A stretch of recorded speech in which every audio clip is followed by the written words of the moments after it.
নতুন একটি ভিডিওতে সবাইকে ওয়েলকাম। প্রতিবারের মতো নিয়ে চলে এসেছি এবার একটা দারুণ ভিডিও নিয়ে।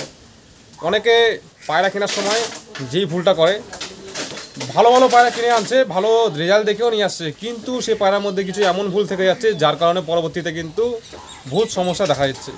আজকের ভিডিওতে এমন কিছু সুন্দর চমৎকার এবং সিক্রেট পয়েন্ট বলে দেবো, যেই পয়েন্টগুলো আপনি জানতে পারলে আপনার পায়রাগুলোকে অনেক ডেভেলপ করতে পারবেন, আপগ্রেড করতে পারবেন। ঠিক আছে, আজকে পুরো ভিডিও দেখুন, তাহলে কিন্তু একটা দারুণ ধারণা পেয়ে যাবেন।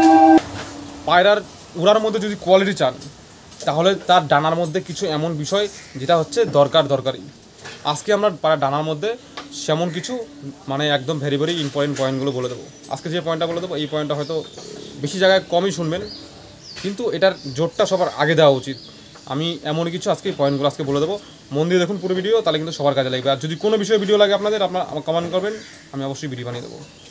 তো চলুন আজকে ভিডিওটা শুরু করে দেখিয়ে দিই যে কোন পয়েন্টগুলো আমাদের অবশ্যই আগে মাথায় রাখা উচিত। সে যেই পায়রাই হোক না কেন, যত ভালো পায়রা হোক না কেন, যে কোনো জাতের হোক না কেন, এই পয়েন্টটা কিন্তু দরকার। পায়রা যখন ডানা টান করবেন, হ্যাঁ, 1 2 3 4 5, 1 থেকে 5 পর্যন্ত পালক, বা 1 থেকে এই পালকগুলো, এই জায়গার পালকগুলো আমি দেখিয়ে দিচ্ছি, এই জায়গার পালকগুলো, এই জায়গা 1 থেকে 5 6 পর্যন্ত, হ্যাঁ, 1 থেকে 5 6 পর্যন্ত এই পালকগুলোর মধ্যে টেডি পায়রার আমি একটা উদাহরণ দিয়ে দিই। টেডির পায়রার মধ্যে বা বিদেশি পায়রার মধ্যে দেখবেন কিছু পায়রার মধ্যে দেখা যায়, সেটা হচ্ছে এইরকম গঠন দেখা যায়, এইরকম এসে এরকম দেখা যায়, এই যে এইরকম আসে পালকগুলো, ঠিক এইরকম এসে এইরকম থাকে, এই পালকগুলোর হাইট কম থাকে। এই পালকগুলোর হাইট যদি কম থাকে, সেটা কিন্তু বন্ধুরা অ্যাভয়েড করতে হবে, যে জাতির পায়রা হোক না কেন। কারণ এই পালকের হাইটগুলো যদি, এগুলো হাইট যদি কম থাকে, তাহলে কিন্তু সেই পায়রা উড়ার স্টাইলটা অনেক কমা লেভেলে হয়ে যায়। পায়রা জোর জোর দৌড়াবে, টাটার মতো উড়বে, যেটা কিনা ভালো একটা উড়ার স্টাইল হিসাবে বলা যাবে না।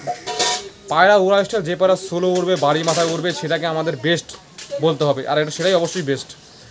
অনেকে কী করে, যে দমের পিছনে দৌড়ায়, দমটাকে সব কিছু বলে নেয়, দম কিছুই না, দম পরে। দম হচ্ছে যারা টুর্নামেন্ট খেলবে তাদের জন্য দম বেস্ট, তাদের ওই সব স্টাইল দেখা দরকার নেই। কিন্তু যারা আমরা শখে পুষ্টি পায়রা, জেনারেশনকে এগিয়ে নিয়ে যাবো, জেনারেশনটাকে ঠিকঠাক রাখবো, আমাদের ক্ষেত্রে এগুলো দেখা উচিত।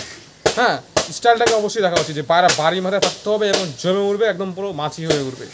আর তার জন্য এই পয়েন্টগুলো কিন্তু সবার আগে দরকার। আপনি যে কোনো পায়রা পছন্দ না কেন, ম্যাদ্রাস হোক, গিরিবাজ হোক, টেডি, কামাগার, যে কোনো পায়রা হোক না কেন, এই পয়েন্টটা কিন্তু অবশ্যই রাখবেন। আমাদের এখানে টেডি, মালবাহী, আন্ধ্রা, ম্যাদ্রাসি সব ধরনের পায়রাই পোষে আমাদের আশেপাশে। আমি সব জায়গায় গিয়ে মোটামুটি পায়রা উড়া দেখেছি। উড়া দেখে একটা তো ধারণা পাওয়া যায় যে কোন পায়রার উড়া স্টাইল কেমন। আলটিমেটলি আমি এটা দেখেছি, যেই পায়রার মধ্যে এই যে পায়রার পালকগুলো হাইট কম থাকে, সেগুলো উড়া স্টাইল খারাপ হয়, আর জেনারেশন পরবর্তীতে অসুবিধা হয়। তার জন্য এটা অবশ্যই মাথায় রাখবেন। এই পালকগুলো হাইট বেশি রাখবেন, 1 থেকে 6 7 পর্যন্ত এই পালকের হাইট যেন বেশি থাকে। অনেক সময় আপনারা শুনেছেন যে এই বগলের পরে 1 নম্বর পালক, 1 নম্বর 2 নম্বর পালকটা বড় হলে পায়রা ব্রিডিংয়ের ক্ষেত্রে ভালো হয়, নজর ভালো হয়। বড় বড় ওস্তাদরা দেখবেন এই পয়েন্টটা বলবে, বগলের পর শেষ, তারপর থেকে 1 নম্বর পালক এবং 2 নম্বর পালকটা যদি বড় হয় বগলের থেকে, অনেক ওস্তাদ ডাইরেক্ট এরকম বলে যে সেই পায়রার নজর খুব ভালো হয়, বাপসি ভালো হয়, বা সেই পায়রার ব্রিডিং ভালো হয়। তো দেখুন, ওইটুকু ফান্ডা সব পাওয়া যায় না, আমি দেখেছি ওইটুকু সব কিছু কমপ্লিট পাওয়া যায় না। ওটা হচ্ছে সব থেকে মেন জিনিস আমি যেটা দেখতে পেয়েছি, সেটা হচ্ছে পায়রা উড়া স্টাইল ভালো হয়। ওই পায়রার মধ্যে অবশ্যই বড় রাখতে হবে। যে বলবে যে বগলের পালকের থেকে 1 নম্বর 2 নম্বর 3 নম্বর এগুলো ছোটো হবে, তাহলে তার কথা শুনবেন না। বগলের থেকে 1 2 3 নম্বর 4 নম্বর 5 নম্বর পালকগুলো লম্বা থাকবে। যত বেশি লম্বা পাবেন, তত বাড়ির মাথায় পায়রা জমবে ভালো, উড়বে ভালো। ঠিক আছে, ওটা চয়েস করবেন আগে। এই পালকগুলো লম্বা নেবেন, ঠিক আছে। এই যে এই হাইটটা বেশি নেবেন, এই নিচ থেকে উপর পর্যন্ত হাইটটা বেশি নেবেন, এই হাইটটা বেশি নেবেন, ঠিক আছে। তাহলে যখন টান করবো হাইটটা বেশি নেবো। আর একটা জিনিস ভেরি ভেরি পয়েন্ট আমি বলে দিচ্ছি, এই যে এই পালকগুলো আছে না, এটা সোজা দেখবেন, একদম সোজা দেখবেন, এরকম বাইরের দিকে দেখবেন না, ইনসাইড বডির দিকে থাকবে পালকগুলো, একদম সোজা থাকবে, 90 ডিগ্রি অ্যাঙ্গেলে দাঁড় করানো থাকবে। আর বাইরের দিকে থাকলে পরে সেটা একটু অ্যাভয়েড করবেন, ওই পায়রার উড়া স্টাইলটা একটু অন্যরকম হয়, আপনারা সেরকম দেখে কিন্তু মজা পাবেন না। ওর জন্য কী করতে হবে, একদম সোজা থাকবে। এই যে দেখুন, এই পালকগুলো সোজা উপরের দিকে আছে, এইরকম থাকবে, আর ভিতরের দিকে থাকবে, এরকম থাকবে, একদম সোজা থাকবে, সিধা। ঠিক আছে, এটা পুরো সিধা থাকবে, সিধা। এই পালকটা পুরো সিধা থাকবে, সিধা, এটা সোজা থাকবে, এটা সোজা থাকবে, সোজা সোজা আস্তে আস্তে, তারপরে এগুলো মোটামুটি বাইরের দিকে থাকলে চলবে।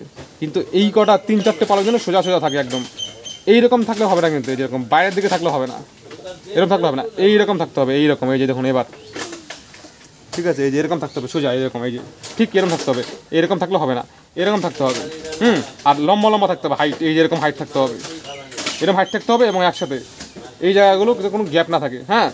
আর তার সাথে যেরকম অনেক পয়েন্ট আমি বলে দিই আমার ভিডিওর মধ্যে, পালকের টান বা আরও বিভিন্ন কিছু, ওগুলো অবশ্যই দেখবেন। এটা কিন্তু আজকে ভেরি ভেরি ইম্পর্টেন্ট একটা পয়েন্ট বলে দিলাম, সব পায়রার মধ্যে এই পয়েন্টটা দেখবেন অবশ্যই, পায়রা কেনার আগে, চয়েস করার আগে, জোড়া দেওয়ার আগে এই পয়েন্টটা সবার আগে দেখবেন। এটা খুব ভালো পয়েন্ট, আপনারা দেখুন, আমি নিজে দেখি এই পয়েন্টটা মাস্ট লাগবেই। যেই পায়রার মধ্যে এই পয়েন্টটা কম থাকে আমি সেই পায়রাকে বেশি সমর্থন করি না, সেই পায়রার মধ্যে অনেক ফল্ট দাঁড়িয়ে যায়, দম হতে পারে অনেক। যারা কিনা পায়রার মধ্যে দমের পিছনে দৌড়াচ্ছেন দেখুন, তারা এটা না দেখলেও চলবে, কিন্তু যারা পায়রার জাতকে ভরসা করেন, জাতকে প্রাধান্য দিন আগে, তারা এটা আগে দেখুন, ঠিক আছে। আর এটা দেখলে পরে সেই পায়রার ভালো হওয়ার পসিবিলিটি এগিয়ে থাকে, সেটা ভালো হয়। এই ছিল অনেক পয়েন্ট, এক পয়েন্ট বলতে গিয়ে যাই অনেক সময় নষ্ট হয়ে গেল, সময় নষ্ট তো না, একদম গুরুত্বপূর্ণ ইনফরমেশন দিলাম, ঠিক আছে। তো চলুন পরবর্তী ভিডিওতে আবার দেখা হবে, এরকমই আরও চমৎকার ইউনিক পয়েন্ট নিয়ে আসবো, যেটা একদম অরিজিনালি লাগে। তো চলুন পরবর্তী ভিডিওতে দেখা হবে।